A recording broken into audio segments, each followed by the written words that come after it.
आया आया आया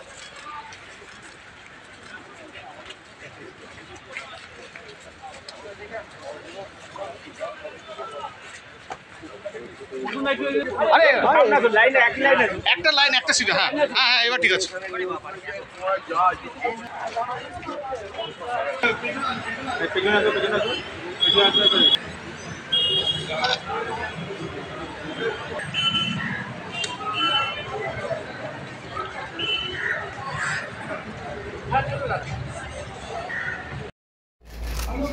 রশিদা সরে থাকো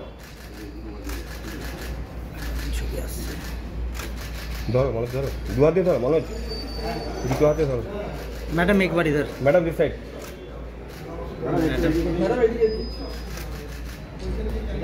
ठीक थैंक यू রাস্তায় প্রচার করছেন কেমন সাড়া পাচ্ছেন কি মনে হচ্ছে সাড়া পাচ্ছি আর প্লাস थोड़ा बराबर कर ঠিক আছে ভীষণ সাড়া দেড় মাস হয়ে গেল মানুষের কাছে পৌঁছাচ্ছি সুন্দর করে এবং যেটা খুব আনন্দের গর্বে সবাই কিন্তু আমাদের সমর্থন করছে ভীষণ ভালো কোনো অসুবিধা নেই আমি দেখেছি যে ওপর থেকে আসছে পাশ থেকে আসছে আমরা প্রত্যেকটা জায়গায় যাচ্ছি এটা একটা আনন্দের ব্যাপার আমার একটা মনে হয় কি আমাদের ওটা পার্টি নয় আমাদের পরিবার একটা তৃণমূল এবং দারুণভাবে কালকে অভিষেক এসেছিল প্রায় 1 লক্ষ লোক হয়ে গেছে এত মানুষ ভালোবাসছে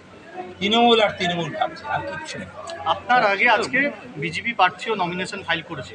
তিনিও জেতার ব্যাপারে যথেষ্ট আশাবাদী এবং তিনি বলছেন যে তৃণমূল কংগ্রেসে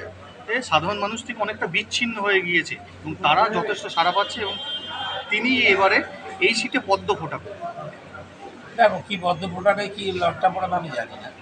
আমার বক্তব্য হচ্ছে যে আমরা আমাদের মতন আছি ওরা ওদের মতন আছে সে যা আসছে যে যা পড়েছে এই করবো ওই করবো দেখা যাবে 4 তারিখে দেখা যাবে কে কী করলো আমরা চাই না নোংরামি এই কথাগুলো ওরা বলে নোংরামি করে চেঁচামেচি করে আমার কাছে কোনো পয়েন্ট নেই 2021 সালে 32,000 ভোটে হেরেছিল আমার কাছে শ্রীপুরে কেন্দ্রের কাছে এবার আমার দাদার কাছে লক্ষ লক্ষ ভোটে হারবে আমাদের বিজেপি উত্তর হাওড়ার একটা আবাসনে দেখা যাচ্ছে স্থানীয় বিধায়ক গৌতম চৌধুরী বলছে যদি তৃণমূলকে ভোট না দেওয়া হয় তাহলে সেই আবাসনে জলের লাইন কেটে হবে এটাকে না কেউ বলে এটা একদম পার্টি বিজেপি আমরা কোথাও জল দিইনি কোথায় কি দিইনি সারাদিনই দিচ্ছি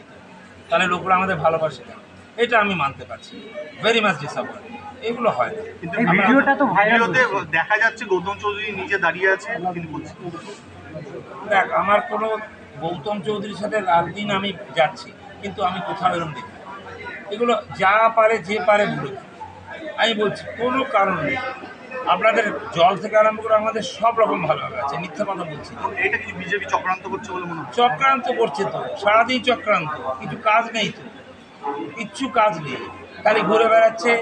হই করছে লাফালাফি করছে সব কিছু কিন্তু সেখানে তো প্রকাশ্যে গৌতম চৌধুরীকে দেখা যাচ্ছে হুমকি দিচ্ছে দেখিনি দাদা আমরা দেখিনি আমরা কোনো মন্তব্য করতে পারবো না ভিডিওটা দেখলে আমি সত্যি বলছি তোদের কাছে আমার মিথ্যা বলতে আসেনি ভদ্রলোক